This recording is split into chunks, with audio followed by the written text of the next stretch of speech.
Hello traders and investors, welcome to Shaurya trading indicators. నేనైతే live మార్కెట్లో ఉన్నానండి. నేను న్యాచురల్ గ్యాస్ చార్ట్ ఓపెన్ చేశాను. అండ్ న్యాచురల్ గ్యాస్ చార్ట్లో శౌర్య ట్రేడింగ్ ఇండికేటర్స్ ద్వారా మనకి ఇప్పటి వరకు ఎలాంటి ఎంట్రీస్ వచ్చాయో మనం బ్యాక్ టెస్ట్ చేసి చూద్దాం, ఓకేనా. అండ్ అలాగే బ్యాక్ టెస్ట్ చేసేదానికన్నా ముందుగా ఫస్ట్ మనం శౌర్య ట్రేడింగ్ ఇండికేటర్స్ గురించి డిస్కస్ చేద్దాము. సో శౌర్య ట్రేడింగ్ ఇండికేటర్ సెటప్లో మనకి 2 ఇండికేటర్స్ యూస్ చేస్తామండి. ఫస్ట్ వన్ వచ్చేసి Shaurya trend indicator and next one వచ్చేసి శౌర్య ట్రెండ్ రివర్సల్ ఇండికేటర్, ఓకేనా. సో శౌర్య ట్రెండ్ ఇండికేటర్ ఏం చెప్తుంది అంటే మార్కెట్ ట్రెండ్ ఎలా ఉంది. సో మనకి మార్కెట్ ట్రెండ్ ఎన్ని రకాలుగా ఉంటుందండి? 3 టైప్స్గా ఉంటుంది, 3 రకాలుగా ఉంటుంది. అదేంటి? మార్కెట్ ట్రెండ్ బులిష్గా ఉంటుంది, బేరిష్గా ఉంటుంది అండ్ థర్డ్ వన్ వచ్చేసి సైడ్ వేస్గా ఉంటుంది, అవునా. సో మనం ఈ శౌర్య ట్రెండ్ ఇండికేటర్ ద్వారా మార్కెట్ యొక్క ట్రెండ్ని ఐడెంటిఫై చేయొచ్చు. అండ్ నెక్స్ట్ ఏంటి అండి? శౌర్య trend reversal indicator. So Shaurya trend reversal indicator ద్వారా మార్కెట్ ఎక్కడ నుండి రివర్స్ అయ్యే ఛాన్స్ ఉంటుంది. సో మార్కెట్ ఎప్పుడైనా ఎక్కడ నుండి రివర్స్ అవుతుందండి? అయితే సపోర్ట్ ఉన్నప్పుడు రివర్స్ అవుతుంది, లేదంటే రెసిస్టెన్స్ ఉన్నప్పుడు రివర్స్ అవుతుంది. సో మనకి సపోర్ట్ అండ్ రెసిస్టెన్స్ లెవెల్స్ ఈ ఇండికేటర్ ద్వారా ఆటోమేటిక్గా ప్లాట్ అయిపోతాయి అన్నమాట, ఓకేనా. ఫస్ట్ మనము శౌర్య ట్రెండ్ ఇండికేటర్ గురించి డిస్కస్ చేద్దాము. సో జనరల్గా మనకి నార్మల్ చార్ట్లో 2 టైప్స్ ఆఫ్ క్యాండిల్స్ కనిపిస్తాయి. ఒకటి ఏంటి అండి? రెడ్ కలర్ క్యాండిల్ కనిపిస్తుంది అండ్ నెక్స్ట్ వన్ వచ్చేసి గ్రీన్ కలర్ క్యాండిల్స్ కనిపిస్తూ ఉంటాయి కదండి. కాకపోతే మన ఇండికేటర్లో ఏంటి అంటే 3 టైప్స్ ఆఫ్ క్యాండిల్స్ ఉన్నాయి. రెడ్ కలర్ క్యాండిల్ ఉంటుంది, గ్రే కలర్ క్యాండిల్ ఉంటాయి అండ్ అలాగే గ్రీన్ కలర్ క్యాండిల్స్ కూడా ఉంటాయి, ఓకేనా. సో ఎప్పుడైనా సరే మీకు రెడ్ కలర్ క్యాండిల్స్ కనిపించాయి అనుకోండి, మార్కెట్ ట్రెండ్ బేరిష్గా ఉంది అని అర్థం చేసుకోవాలి, ఓకేనా. ఒకవేళ మీకు గ్రీన్ కలర్ క్యాండిల్స్ కనిపించాయి అంటే మార్కెట్ ట్రెండ్ బుల్లిష్గా ఉంది అని అర్థం చేసుకోవాలి, ఓకేనా. ఒకవేళ మీకు ఇలా గ్రే కలర్ క్యాండిల్స్ కనిపించాయి అనుకోండి, మార్కెట్ స్ట్రెంగ్త్ లేదని అర్థం, ఓకేనా. సో మార్కెట్లో వీక్నెస్ ఉంది అని అర్థం చేసుకోవాలి. సో మ్యాక్సిమం అలాంటి టైంలో సైడ్ వేస్గా ఉండే ఛాన్సెస్ ఎక్కువగా ఉంటాయి, ఓకేనా. మనకి ఇలాంటి వీక్ క్యాండిల్స్ ఫామ్ అయినప్పుడు చాలా వరకు సైడ్ వేస్గానే ఉంటుంది మార్కెట్. సో ఇది మన క్యాండిల్స్ కదండి. సో ఈ క్యాండిల్స్లో కూడా మనం గమనించామంటే కంప్లీట్ గ్రీన్ క్యాండిల్ ఉంది అండ్ అలాగే green colour candle with red border కనిపిస్తుంది, అవునా. సో ఇదేంటి అంటే ఇది నార్మల్గా గ్రీన్ క్యాండిల్. ఒకవేళ మీకు green candle with red border కనిపించింది అంటే అదొక బేరిష్ క్యాండిల్ అని అర్థం చేసుకోవాలి, ఓకేనా. సో చూసారు కదండి, ఇది ఒక రెడ్ క్యాండిల్. కాకపోతే మన ఇండికేటర్స్లో ఏంటి అంటే ట్రెండ్ కంటిన్యూషన్తో పాటు వెళ్తున్నాం కాబట్టి మీకు క్యాండిల్ కలర్స్ అన్నీ ట్రెండ్తో పాటుగా సేమ్గా ఉంటాయి, ఓకేనా. సో ఇక్కడ చూస్తే ఇక్కడ కంప్లీట్గా గ్రీన్ కలర్ క్యాండిల్స్ కనిపిస్తున్నాయి, ఇక్కడ నుండి కంప్లీట్గా రెడ్ కలర్ క్యాండిల్స్ మాత్రమే కనిపిస్తున్నాయి. కాకపోతే మధ్యలో మీరు చూస్తే green candle with red border కనిపిస్తుంది అంటే అదొక బేరిష్ క్యాండిల్ అని అర్థం. ఒకవేళ మీకు red candle with green border కనిపించింది అంటే అదొక బుల్లిష్ క్యాండిల్ అని అర్థం చేసుకోవాలి, ఓకేనా. జిగ్జాగ్ లైన్స్ అండి. సో మీరు జిగ్జాగ్ లైన్స్లో చూస్తే ఇందులో కూడా మనకి 3 కలర్స్ ఉంటాయి. గ్రీన్ కలర్ అంటే బులిష్నెస్ని ఇండికేట్ చేస్తుంది, రెడ్ కలర్ అంటే బేరిష్నెస్ని ఇండికేట్ చేస్తుంది అండ్ అలాగే బ్లూ కలర్ అంటే వీక్నెస్ని సైడ్ వేస్ని ఇండికేట్ చేస్తుంది, ఓకేనా. అండ్ అలాగే మధ్యలో ఇక్కడ బార్స్ కనిపిస్తున్నాయి కదా. సో ఈ బార్స్లో కూడా మనకి 3 కలర్స్ ఉంటాయండి. Green colour bars, red colour bars and అలాగే బ్లూ కలర్ బార్. సో ఇక్కడ మీరు చూడొచ్చు బ్లూ కలర్ బార్ ఫామ్ అయింది, ఓకేనా. సో సేమ్ అండి, గ్రీన్ కలర్ బార్స్ అంటే బులిష్నెస్ని ఇండికేట్ చేస్తుంది, రెడ్ కలర్ బార్స్ బేరిష్నెస్ని ఇండికేట్ చేస్తుంది అండ్ బ్లూ కలర్ బార్ వీక్నెస్ని ఇండికేట్ చేస్తుంది, ఓకేనా. అండ్ అలాగే చూస్తే ఇక్కడ కింద కనిపిస్తున్న ట్రెండ్ బార్లో కూడా మనకి 3 కలర్స్ ఉంటాయి. గ్రీన్ కలర్ బులిష్నెస్ని ఇండికేట్ చేస్తుంది, గ్రే కలర్ అంటే ఏంటి అండి వీక్నెస్ని సైడ్ వేస్ని ఇండికేట్ చేస్తుంది అండ్ అలాగే రెడ్ కలర్ అంటే బేరిష్నెస్ని ఇండికేట్ చేస్తుంది, ఓకేనా. అండ్ నెక్స్ట్ ఇక్కడ చూస్తే టాప్ మోస్ట్ టేబుల్లో మనకి మార్కెట్ ట్రెండ్ ఎలా ఉంది. సో ప్రస్తుతానికి మార్కెట్ ట్రెండ్ బులిష్గా మారిపోతుంది, ఓకేనా. సో అది చేంజ్ అవుతూ ఉందన్నమాట, ఓకేనా. చూస్తే మనకి సైడ్ వేస్గానే ఉంది, కాకపోతే బులిష్గా మారిపోయింది కాబట్టి ఇక్కడ బుల్లిష్ అని చూపిస్తుంది అండ్ దానికి రెస్పెక్టివ్ కలర్ ఏదైతే ఉందో ఇక్కడ కలర్ చేంజ్ అవుతూ ఉంటుంది circle. And next status. So ఈ స్టేటస్లో కూడా మళ్ళీ మనకి 4 టైప్స్ ఉంటాయండి. అదేంటంటే long buildup, short buildup, short covering and long unwinding, ఓకేనా. సో దాని ప్రకారంగా కూడా మనము ట్రెండ్ని ఐడెంటిఫై చేయొచ్చు. అండ్ ఇక్కడ చూస్తే డిఫరెంట్ టైం ఫ్రేమ్స్ ప్రకారంగా మార్కెట్ ట్రెండ్ ఎలా ఉందో మనం ఐడెంటిఫై చేయొచ్చు.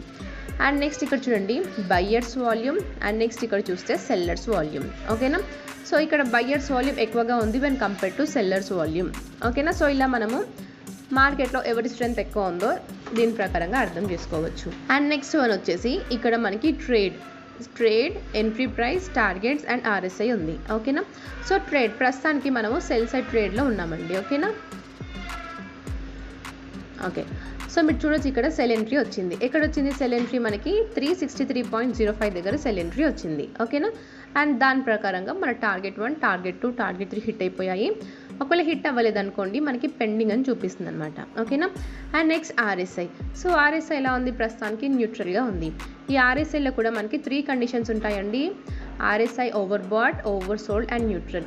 సో ఎప్పుడైనా సరే RSI ఓవర్ బాట్ కానీ ఓవర్ సోల్డ్ కానీ అయిందంటే మళ్ళీ ట్రెండ్ రివర్స్ అయ్యే ఛాన్సెస్ ఉంటాయి అని అర్థం చేసుకోవాలి. ఓకేనా.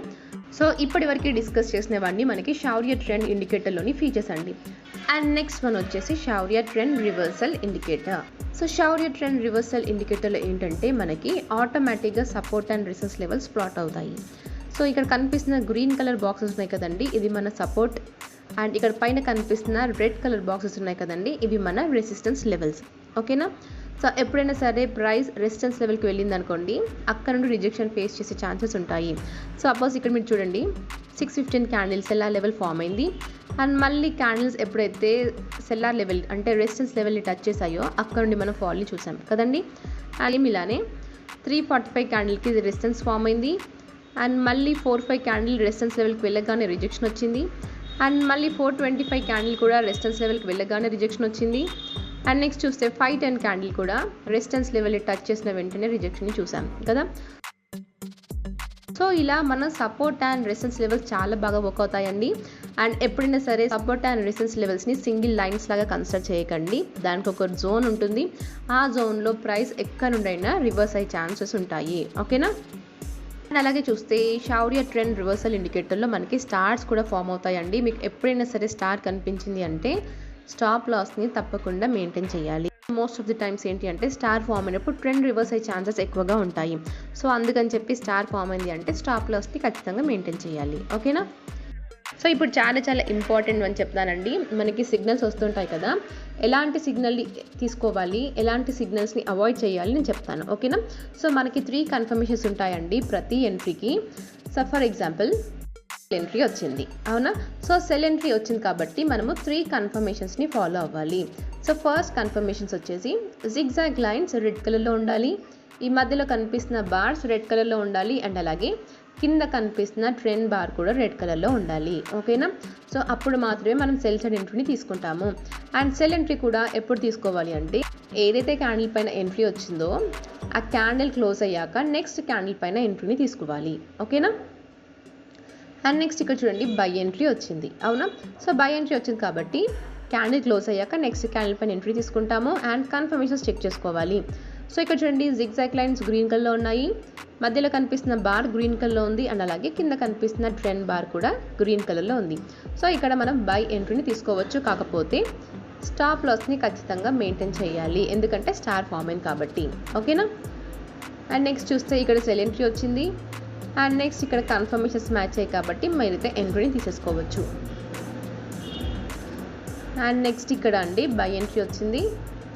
సో చూస్తున్నారు కదా ఇక్కడ బై ఎంట్రీ వచ్చింది, కన్ఫర్మేషన్స్ మ్యాచ్ అయ్యాయి కాబట్టి మీరైతే ఎంట్రీని తీసేసుకోవచ్చు. అండ్ నెక్స్ట్ ఇక్కడ సెల్ ఎంట్రీ వచ్చేసింది, కాకపోతే ఇక్కడ నుండి మార్కెట్ హై సైడ్ వెళ్ళింది.